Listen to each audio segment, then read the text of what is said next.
Hi, my name's Peter Matthews. I've been studying Shakespeare's sonnets most of my life. In the last 15 years, I began writing a comprehensive commentary on the sonnets. And this is the first academic tome of 3 volumes that I have just gone to print on that I want to discuss today. In this first video, I want to share with you some of the keys to the sonnets, what the early writers said about the sonnets. I'll share with you a couple of the sources to the sonnets, which no other scholar has ever found in 400 years. What the title Shakespeare's Sonnets actually means, and some of the facts that I uncovered that unequivocally prove William Shakespeare did not write the sonnets. So I'll skip over to my prepared thing and I'll run through it with you. So obviously that's the title of the book, A Comprehensive Commentary of Shakespeare's Sonnets, including Emilia Bassano's 400-year-old Hebrew and Aramaic secret codes that unlock the ancient prophecies for the age of the woman, beginning in the 29th of November 2020. Now, the reason I've said it this way is because this is important, because these prophecies are found as we start to examine each verse and each sonnet. They build upon it starting from sonnet 1, which I'll go through in a minute. I'll give you an opening source on the sonnets in a moment, but if we read the first opening passage, we find, "From fairest creatures we desire increase, that thereby beauty's rose might never die." We've had a myriad of scholars trying to examine this and understand what it meant, but there's not a single scholar that actually has got this right as yet. Let me show you what it really means. Here we are.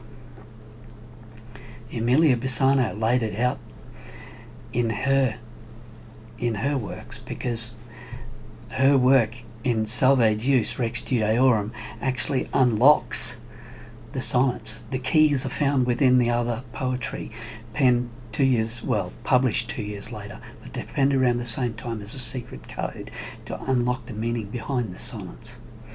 Now here we are, a rose that might never die.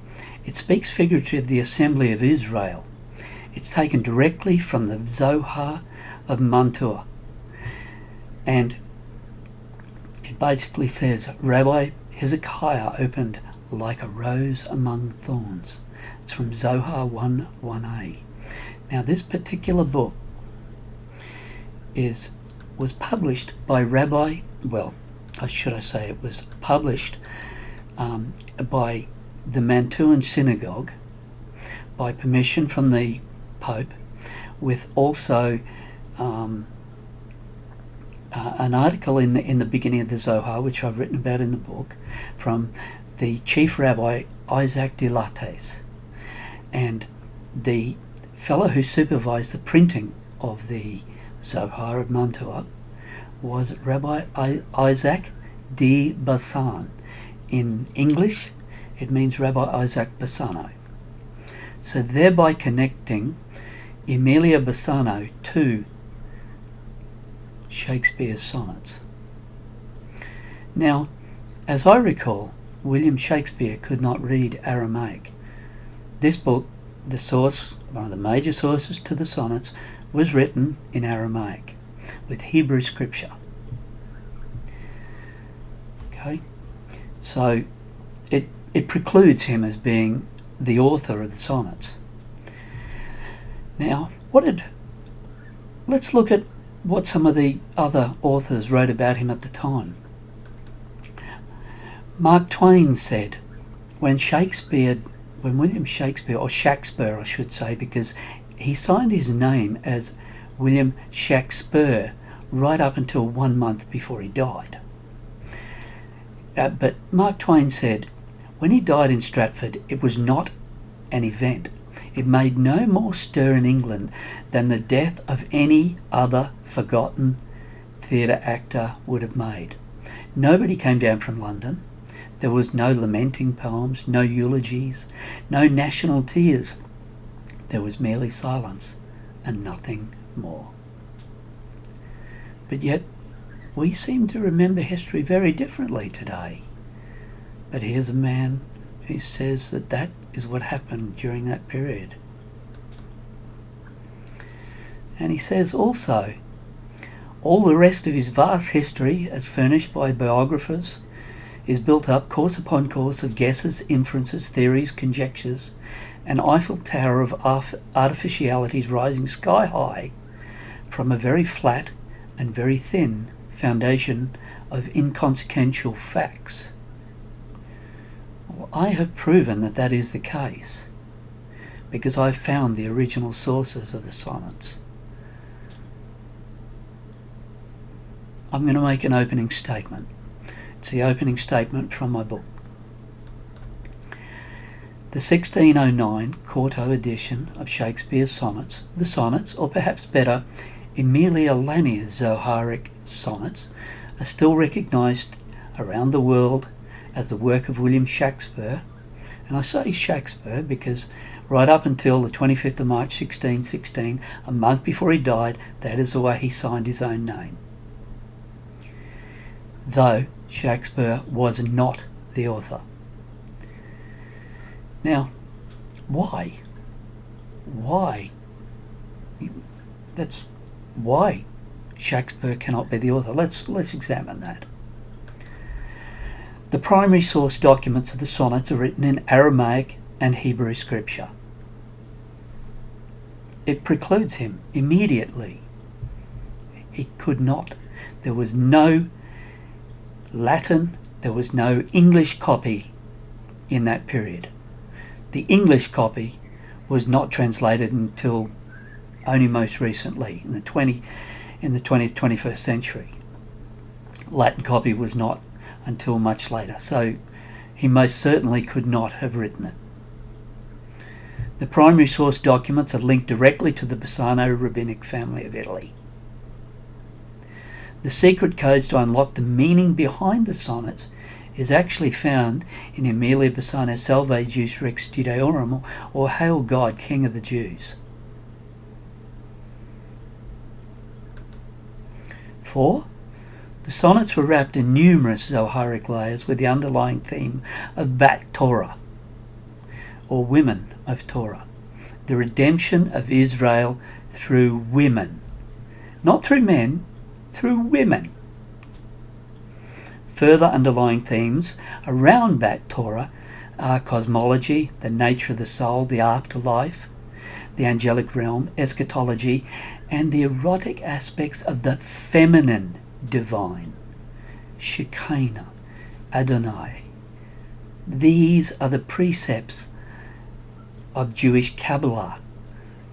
This is what the Shakespearean works are all about.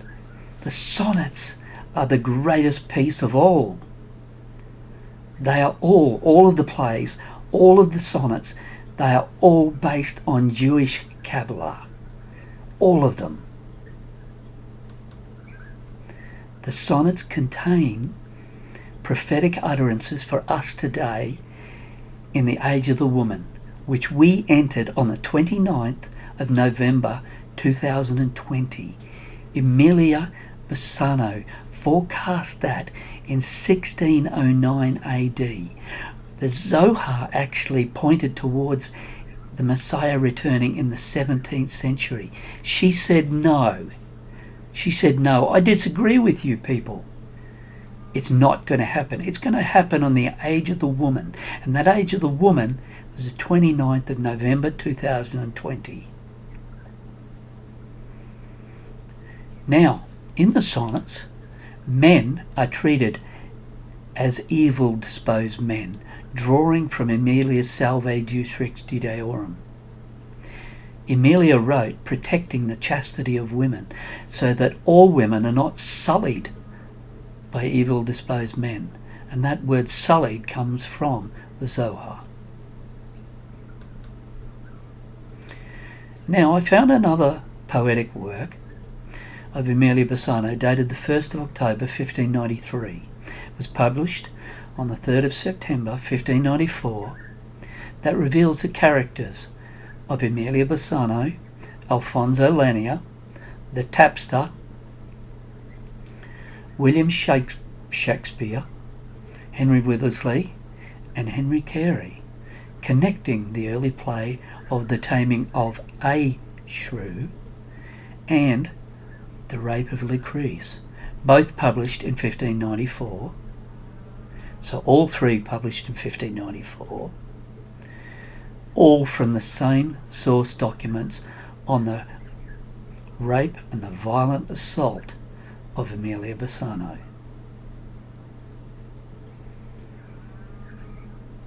And it tells who did it. It tells exactly what happened. And William Shakespeare is identified as one of the perpetrators. The name Shakespeare in the Hebrew in the sonnets is presented as one who had two paths, where he could have become a tree in the temple of the Lord, but the surname also means obstinate, cunning, wanting. Instead he chose to mutter, slander, walk the great highway of foul adulteries, the sullied. This is expounded in Sonnets 17 and 53.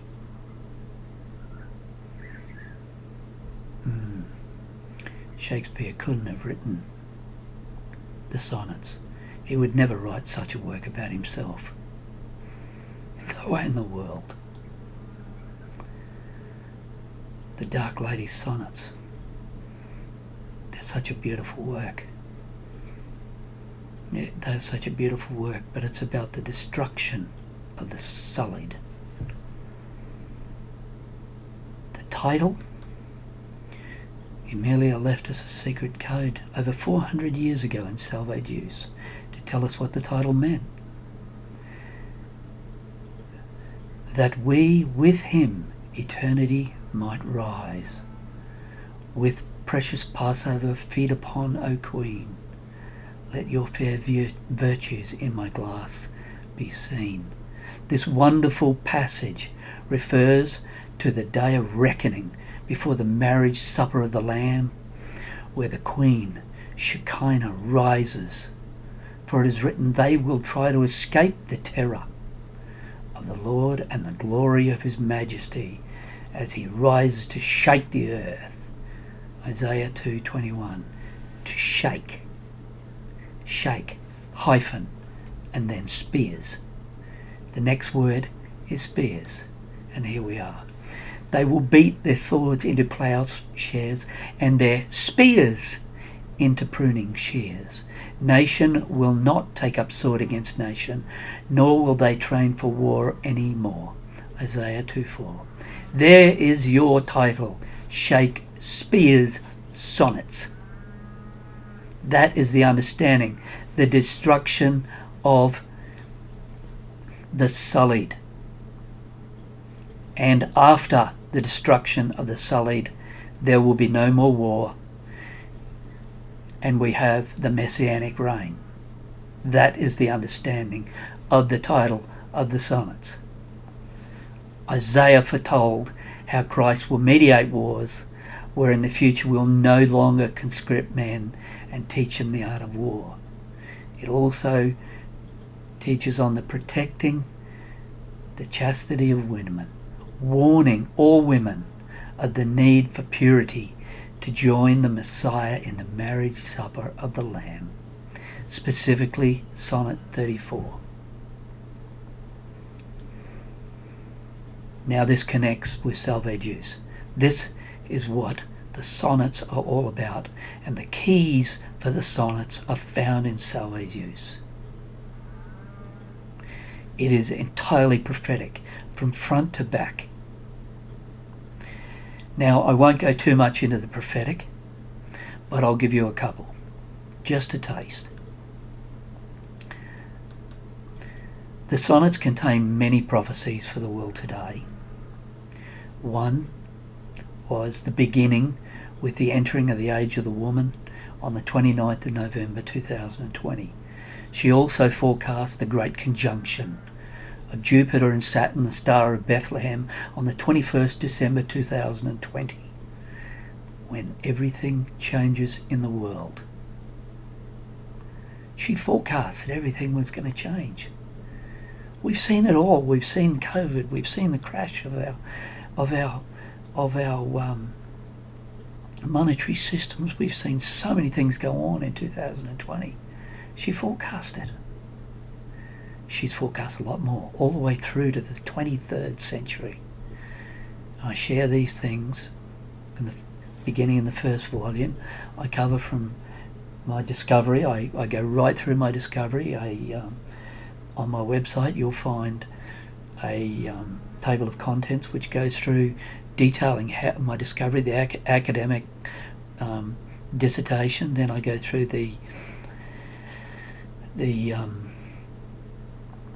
my discovery and how I came to those conclusions, and then I go into a complete commentary from sonnets 1 to 54.